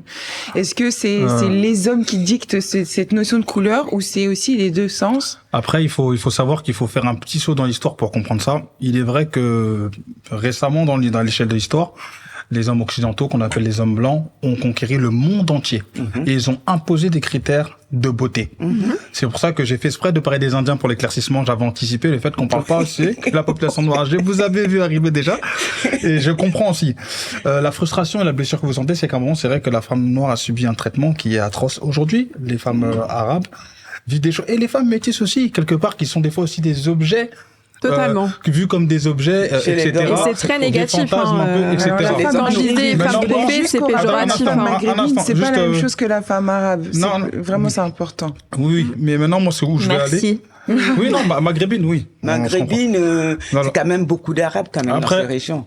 Nous sommes berbères. Beaucoup de berbères qui sont plutôt nous sommes berbères. Nous sommes berbères et nous avons été colonisés par les Arabes. Voilà, mais en gros, bon, alors on va prendre maghrébine. En gros, moi, ce que je vais expliquer, c'est qu'en tant qu'homme, personnellement, moi, ce que j'explique tout, c'est que l'être humain, il est composé, parce qu'on a un père et une mère, tous, même si elle était là par là, d'une énergie féminine, d'une énergie masculine. Et en fait, on arrive à être en équilibre à partir du moment où on arrive à gérer ces deux énergies-là à travers son opposé. Amis, sœurs, femmes, etc. Il faut dire la vérité que après ces conquêtes-là, ils ont imposé une certaine image de la femme qui s'est répandue dans le monde entier. Et c'est sur ça, par contre, qu'on peut voir qu'il y a une convergence. Parce que toutes les femmes dans le monde où elles sont, avec cette mentalité-là qui est en train d'être déconstruite, parce que, et c'est pour ça que moi je reviens avec la tradition africaine, parce que ça n'a pas toujours été comme ça. Parce que ça, c'est une histoire qui a été cachée. Pour moi aussi, combattre le racisme, c'est aussi rappeler que le monde n'a pas toujours été tel qu'on le voit aujourd'hui. Non. Voilà, il y a eu des civilisations comme, je prends la civilisation africaine, avant les invasions, parce que les gens vont me dire, oui, en Afrique aujourd'hui, je ne parle pas de, même 1960, c'est hier, hein, Lumumba, c'est hier. Même quand je parle de moins 1500 ans, c'est hier à l'échelle de l'histoire. Je parle vraiment avant les invasions qui sont arrivées en Égypte, au Soudan, où on avait des grandes reines. Et là, Netflix, il y a des séries qui commencent à sortir. Parce que là, même, on nous parle de Cléopâtre. Mais Cléopâtre, il y a eu des débats. Elle était noire. Mais même si, parce que là, moi, je parlais dans leur sens. Qu'elle soit noire ou pas, il y avait Amanirenas qui était au Soudan. Voilà, là, il n'y a pas de débat. Et c'est une Après, reine Cléopâtre, il y a un débat. Je sais qu'on dit ça, mais il y a quand même beaucoup de Grèce antique qui dansaient. Non, mais c'est ça, je te dis qu'Alison, c'est pas. C'est vrai parce que Cléopâtre n'a mené aucun combat particulier.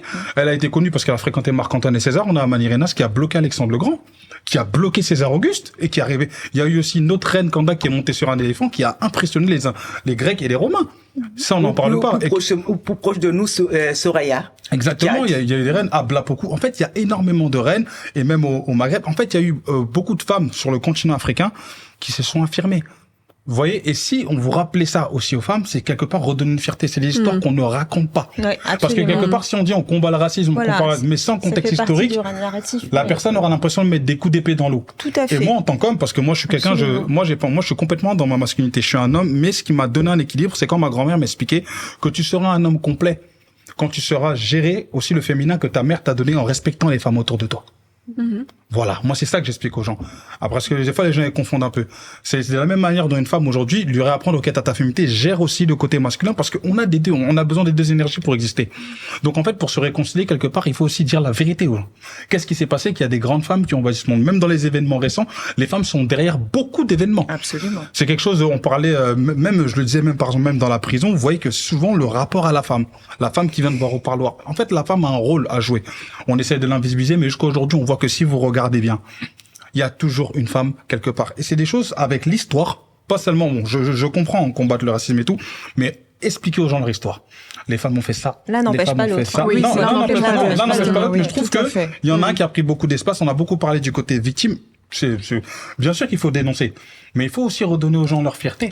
Bien sûr, ça fait partie de la thérapie en fait. C'est exactement ce que c'est le dernier chapitre de mon livre. En fait, je passe mon temps avec des personnes comme ça qui ont complètement qui manquent de confiance en eux parce qu'on les démolit dans leur fondation finalement. À qui on a dit tu viens, pas seulement les cheveux, mais tu viens, je sais pas, c'est quoi ta monnaie? C'est une monnaie de singe. Ça, je l'ai déjà entendu.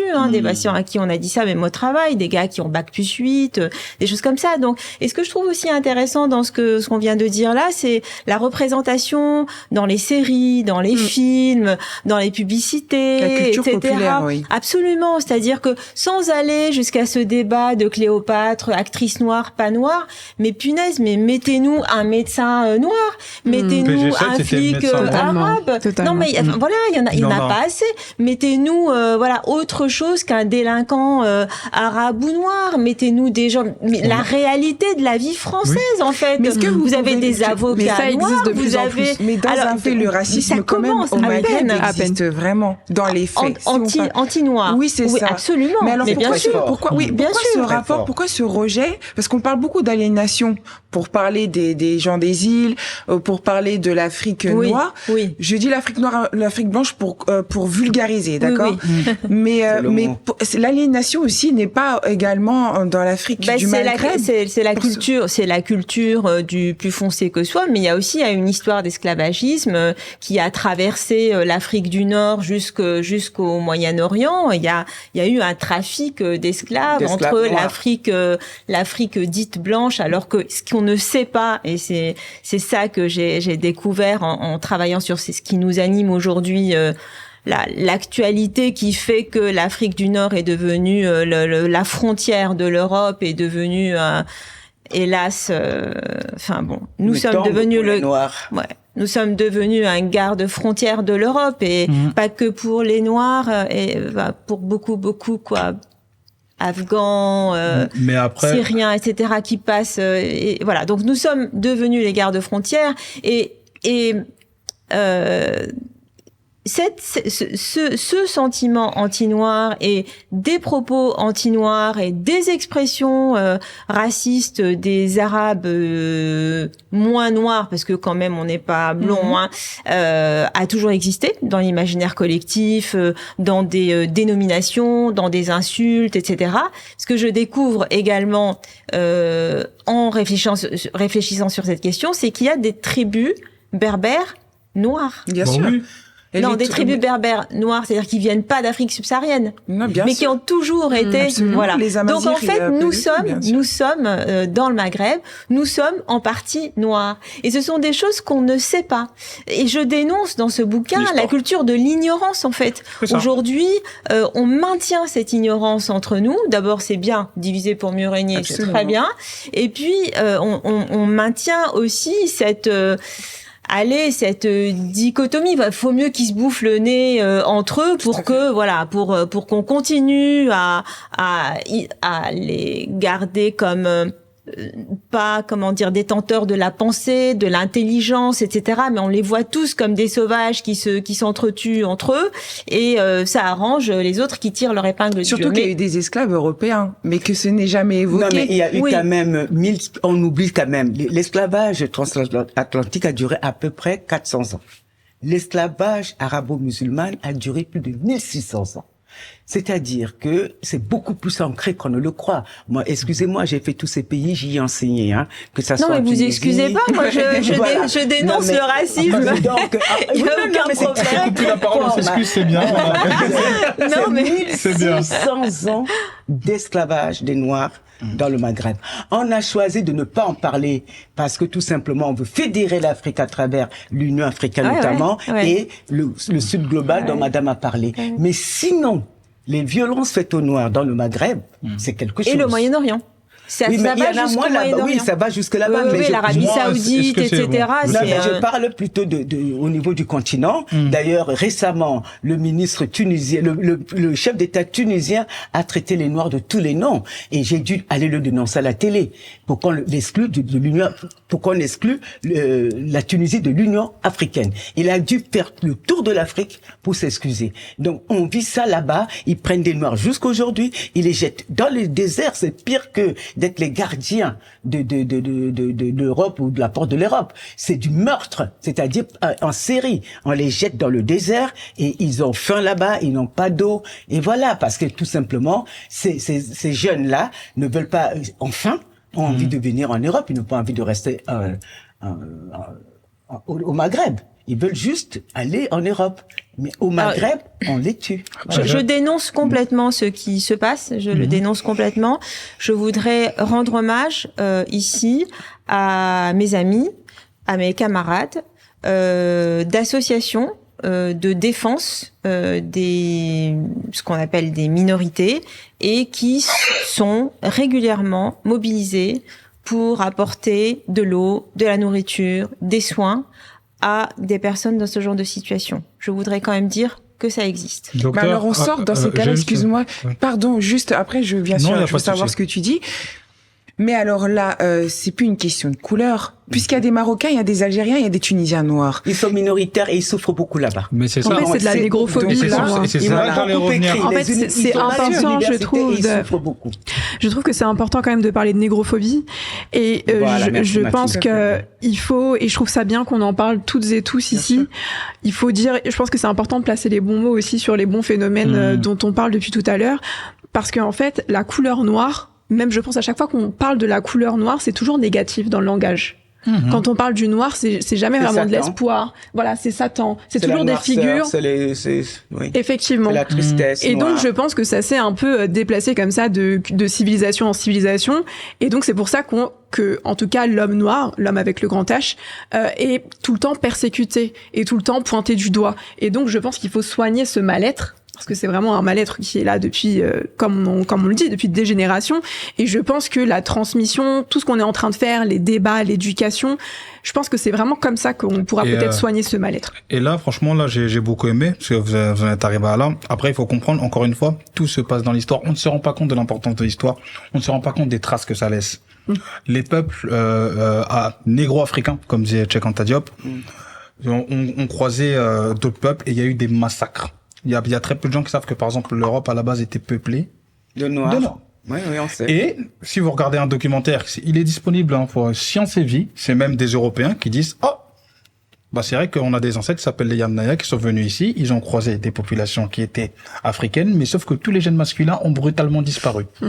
Donc, il y a eu certainement à 99,9999999% un massacre et un génocide. Donc ce rapport à la violence est resté.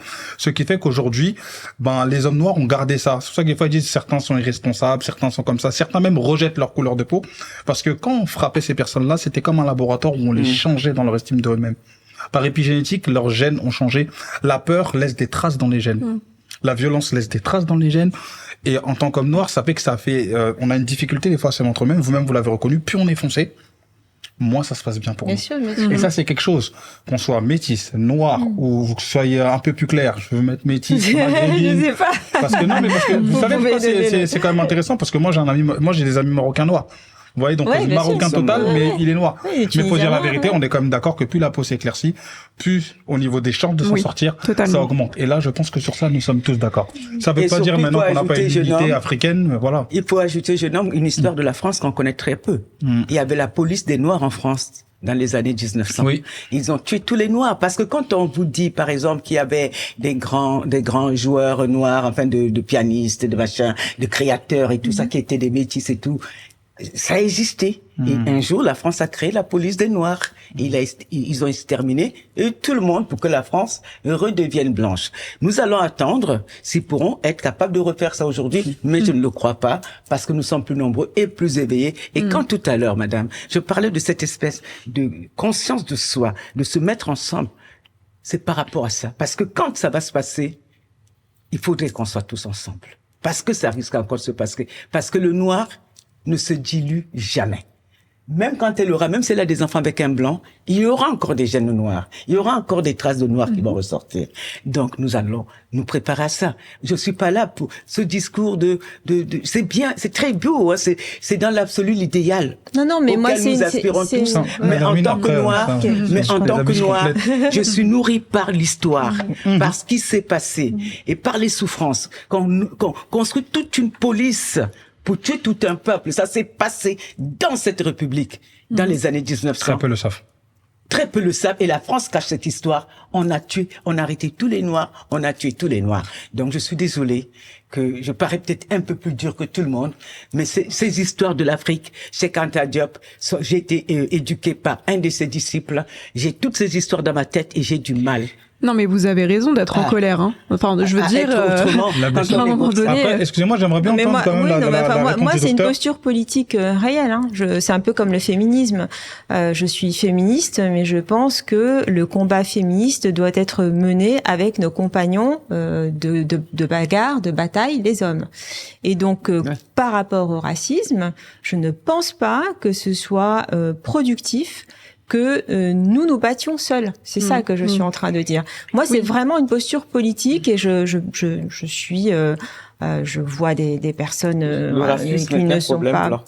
Pardon? Moi, j'estime que le racisme est un problème. C'est un problème blanc, mais je pense ils doivent éduquer leurs enfants différemment. Non, mais je suis d'accord. Mais à partir du moment où il y a des victimes, vous voyez... Mettre les victimes devant, parce que c'est ce qui se passe en France. Même avec SOS Racisme, on a toujours mis des Noirs devant pour combattre le racisme. Il faudrait plus d'alliés blancs. Moi, je suis partisane de ça. Devant pour dire à leurs frères, c'est pas bon. Je suis d'accord, totalement d'accord. Voilà. Mais c'est ce qu'on dit. Après, c'est intéressant. Non, ce sont les Noirs qui sont souvent devant. Nous devons parler à qui?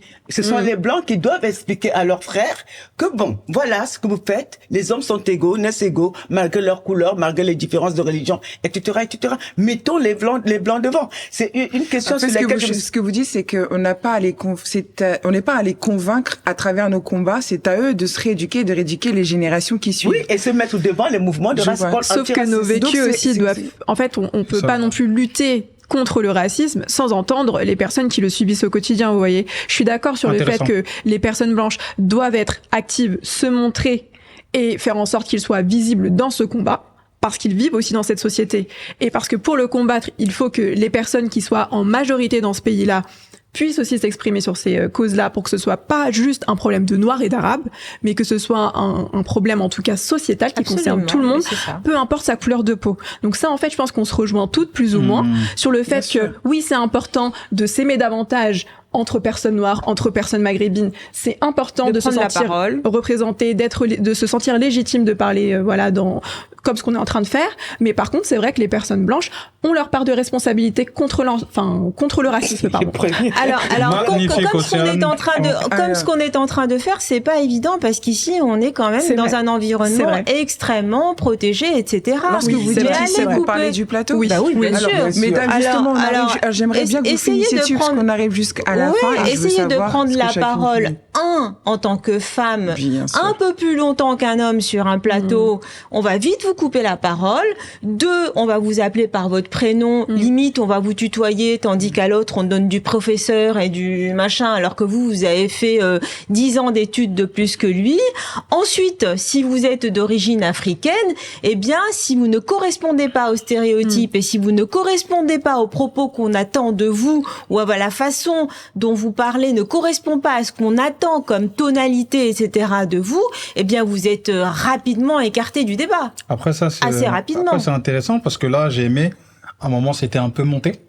Vous voyez? Et après, là, j'ai vu une certaine forme d'apaisement. Heureusement que c'est moi qui suis psychiatre là-dedans. Hein. Non, mais j'ai vu cette forme. Heureusement que c'est moi qui suis psychiatre, c'est monsieur qui fait le psychiatre. Non, mais vous savez, finalement, c'est quoi? Regardez, nous, quand on est même souvent, des fois, quand on parle entre hommes, des fois aussi, c'est chaud. Des fois, les femmes, quand elles parlent entre elles aussi, c'est chaud. C'est pour ça que nous, on parle de complémentarité, d'équilibre. Bien sûr. Vous voyez? On a des idées. Alison m'a fait l'honneur de m'inviter pour ça. J'ai vraiment compris, le côté blessure que ma maman a expliqué. J'ai compris ce côté-là qui est difficile entre deux, que Océane a expliqué. Et j'ai compris aussi le côté combattre aussi le système tel qu'il est et ne pas forcément plonger dans la haine des uns des autres. Ah oui, ça, moi je pense que c'est pas et l'amour des autres. On répond pas à la haine pour la haine. On ne peut pas nier par contre les particularités de chacun au nom d'un universalisme. Complètement. Et là nous sommes d'accord. C'est ce qui est écrit dans le bouquin. Voilà, donc franchement c'était un super plateau. Je rends la parole à Alison, la chef d'orchestre. Merci si c'est ta conclusion. Et je vous remercie. Je vous laisserai, mesdames, chacune exprimer votre ressenti et puis un point final à cette émission. Je vous laisse commencer. Oui, alors moi, ce que je fais en général, et j'aimerais quand même parler un petit peu au nom de mes patients qui ont rarement la parole, hélas, j'aimerais qu'on apprenne et qu'on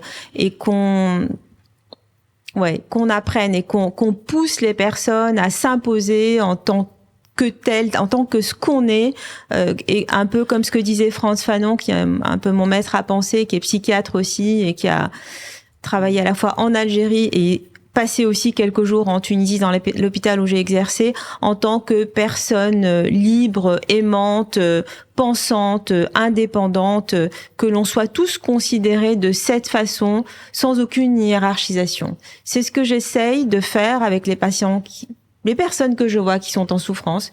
C'est ce que j'essaye de transmettre aux jeunes qui discutent avec moi de ce sujet-là. Et c'est ce que j'essaye de porter moi-même. J'espère que j'y arrive. Voilà. En tout cas, vous essayez de porter votre pierre à l'édifice. Merci. Madame Kalice Beyala, s'il vous plaît. Eh bien, écoutez, j'ai beaucoup apprécié ce plateau, même si j'ai eu quelques Votre coup de gueule était nécessaire, on l'entend, et chaque expression sur le plateau était compréhensible. Non, c'est vrai que ce sont des choses que j'ai beaucoup gardées en moi. C'est compréhensible. Parce qu'effectivement, j'ai été confrontée à tout ça, à la haine des uns, des autres, de rejet des Arabes, de rejet de la femme noire, des caricatures de la femme noire, du noir. Enfin, j'ai tout vu, et j'ai développé vis-à-vis de ça une sorte de carapace. Je suis pour l'ouverture, le vivre ensemble, s'entraider, s'aimer tous. Oui, mais l'expérience m'a appris que en tant que femme noire, je devais vraiment me protéger. Et c'est la seule chose que d'abord je dis à ma propre fille, qui est par contre très blanche. Elle est plus blanche que pour ma fille. Vous voyez? Mais je lui dis ça. Je dis, protège-toi, ma fille. Deviens la meilleure. Comment devenir la meilleure? Les outils qu'on nous donne, c'est d'abord des études. Faire des très bonnes et grandes études. Parce que vous avez dit que malgré votre bac plus 10, on vous traite comme si vous en aviez 2. Il faut, et c'est ce que j'ai donné à mes enfants, cette force de conquérir des armes, leurs armes à eux, pour qu'ils ne vous écrasent pas avec ces armes-là. Ça, c'est la première chose. J'invite tous les jeunes de l'immigration, issus de l'immigration, d'abord à faire des études avant toute autre chose. Ils peuvent après faire du rap, aller danser en route, tout ce qu'ils veulent, mais qu'ils soient armés, parce que les études leur permettent d'avoir une armure intellectuelle, une armure morale et une force en soi. Et je veux que chaque enfant de la communauté élargie ait ça en lui pour pouvoir protéger tous les autres. Ça c'est ce que je tiens à dire. La troisième, j'insiste sur le fait que le racisme, personne n'éduque son enfant en France dans les minorités, ce que j'appelle les minorités visibles, dans le racisme. C'est un truc d'Européens. Bien sûr que nous devons l'exprimer, mais est-ce qu'ils nous entendent toujours? Je n'en suis pas certaine parce que je vois souvent, ils avancent. Les sociétés n'avancent pas toujours. Elles avancent et elles reculent. C'est extraordinaire ce que je vous dis. C'est-à-dire qu'aujourd'hui, vous pouvez avoir quelque chose qui va ressembler à un vivre ensemble magnifique et demain matin, tout s'arrête. Donc, toujours prévoir ce tout s'arrête là. Chez les gens qui ont toujours été des grandes victimes du racisme. Et je pense que si on permettait plus aux Blancs de parler aux leurs, de l'amour de l'autre, peut-être que ça changerait plus rapidement que quand c'est un noir comme Harlem Désir, qui est un ami, je l'adore, qui se tient là et qui dit oui, on est contre le racisme. Parce que là, tu veux dire aux autres que, bon, aimez-moi, quoi. En fait, le racisme n'est pas juste moral. Il est aussi surtout systémique. Après, c'est sa perception, c'est sa vision et c'est intéressant. Je n'ai pas dit que c'est seulement moral. Hein. Je n'ai pas dit que c'est pas ce que j'ai dit. Justement, c'était pour compléter ce que vous étiez en train de dire. Voilà, et c'est parce que justement, souvent, on a une posture sur le racisme qui est aimez-vous les uns les autres. Voilà, on est tous pareils, des choses comme ça. Mais en fait, ça, c'est très moralisateur. Et en fait, ce qu'il faut pointer du doigt, c'est plus le racisme systémique, le système, en fait. C'est ça qu'il faut déboulonner. Vous aviez fini sur la conclusion. C'était non, mais de toutes les façons, ce racisme systémique ne peut s'arrêter que si les racisés ou les colorés comme vous voulez, colorisme, appelez-les comme vous voulez. Moi, je n'aime pas tous ces mots-là. Mais bon, je les respecte. Vous l'avez écrit dans votre livre. Vous l'avez écrit. J'ai trouvé un terme, je ne sais pas pourquoi je j'utilisais le mot minorité visible. Je n'aimais pas le reste là. Donc, mais je suis pas on n'est pas une minorité. On est, regardez, on est des femmes, on est une majorité en plus. Je refuse. Oui, mais je refuse qu'on me traite de minorité. On est une majorité dans ce monde. Il parle pas exactement la même chose, mais je pense qu'on aura une autre émission. On va laisser conclure après. Il y a aussi plus on entrerait au centre du système, moins il y en aura. C'est pour ça que je parle de l'école. C'est-à-dire qu'on ne peut pas rester dehors et dire bon ben vous allez changer l'intérieur. Il faut entrer dedans nous-mêmes et changer le système. C'est ce que nous avons essayé de faire pendant des années et à chaque fois on a vu que ça reculait. Ben vous allez-y. D'ailleurs c'est à vous de conclure. Océane, merci pour Alors déjà je voulais remercier toute l'équipe des Funérailles des Tabous pour nous permettre en tout cas de prendre de l'espace à toutes et de permettre de faire en sorte que toutes les voix puissent être représentées, qu'elles puissent coexister.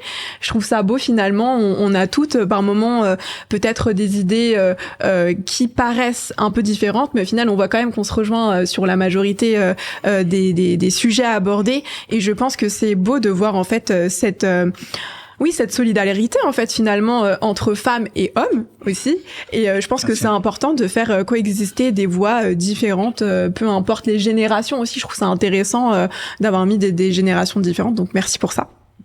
Merci mesdames, ce fut fort intéressant. Bachwa, est-ce que tu avais conclu tout à l'heure ou tu voulais rajouter quelque chose? Un grand merci à vous tous. Voilà, j'ai vu des femmes intelligentes, des femmes instruites. Et ça a commencé un peu de manière tendue. J'ai demandé de l'aide à mes ancêtres. J'ai dit, inspirez-moi pour que je puisse répandre une vibration d'amour. Et ça s'est bien passé. Je vois ces beaux sourires de très belles femmes intelligentes. Voilà, ma femme sera très contente de regarder cette émission-là. Je suis très très content de ce qu'on a fait et j'espère qu'il y aura encore des émissions où on laissera l'espace aux femmes de communiquer entre elles, de communiquer avec des hommes aussi pour restaurer cette harmonie-là. Voilà, on a parlé du colorisme, donc on a tous constaté ensemble que bon, plus ça devient foncé, plus c'est compliqué. Maintenant, il y a plusieurs méthodes pour y remédier. Maintenant, le but c'est de s'unir pour pouvoir changer les mentalités. Voilà, accepter l'universalité sans nier les identités. Je vous remercie. Merci beaucoup, merci mesdames, merci pour ce plateau, merci pour votre analyse et vos retours, merci pour votre franchise et d'avoir posé des mots, des coups de colère, c'est nécessaire souvent. Mais c'est complètement nécessaire. Ouais. Non, mais là, c'est pas... C'est juste pour terminer dessus. Il le faut absolument. Oui, bien sûr. Elle m'a interrompu. Elle avait droit. J'ai aussi interrompu. Non, elle avait droit. C'est de bonne guerre. C'est pour ça. Chez les banquiers, c'est comme ça. Il y a pas, on finit comme ça, c'est bon. Voilà, chacun, elle a une personnalité forte, moi aussi. C'est pour ça que j'ai dit que c'était nécessaire. C'est pour ça que j'appuie dessus. Et merci Océane pour ta fraîcheur et ton recul. Merci de nous avoir suivis. C'est fort intéressant, fort enrichissant. Et on se dit à la prochaine. N'hésitez pas, s'il vous plaît. C'est grâce à vos abonnements qu'on peut inviter plus de personnes, être beaucoup plus crédible et montrer votre fidélité. C'est grâce à vos j'aime qu'on voit si vous avez apprécié. Vos commentaires nous sont intéressants. Ce sont vos retours. Et puis, ressentez toujours cette positivité, cette union sur cette table. On espère que ça rebondit chez vous. Merci beaucoup. Bonne soirée. Au revoir. Bravo. Et si une seule journée pouvait transformer ta trajectoire? Je repars de là très satisfaite et j'incite tout le monde à venir le faire. Le 4 octobre 2025, des experts reconnus seront réunis pour te transmettre les clés concrètes de l'enrichissement. Je suis reparti avec beaucoup plus que ce que je souhaitais recevoir. C'était au-delà, honnêtement, de mes espérances. Il y a un vrai shoot de motivation. Tous les intervenants hyper quali. J'ai beaucoup appris. Le prochain événement, on y sera. Avec l'immobilier, la bourse, la crypto, je pense que c'était riche et tout le monde pouvait se retrouver à travers les différents domaines qui ont été présentés aujourd'hui. Ils l'ont vécu, leur vie a changé. À ton tour de vivre cette expérience unique. C'est des clés vraiment pour déstructurer les blocages. Les piliers de l'enrichissement, le 4 octobre 2025. Une journée, un déclic, un nouveau départ. Merci beaucoup parce que vous avez tué les tabous. À refaire, mais à 10 000%. Je pense vraiment que ceux qui ne sont pas venus, vous avez raté quelque chose. Si c'était même à refaire et à payer plus cher, je le ferais. Inscris-toi dès maintenant en cliquant sur le lien. Les places sont limitées.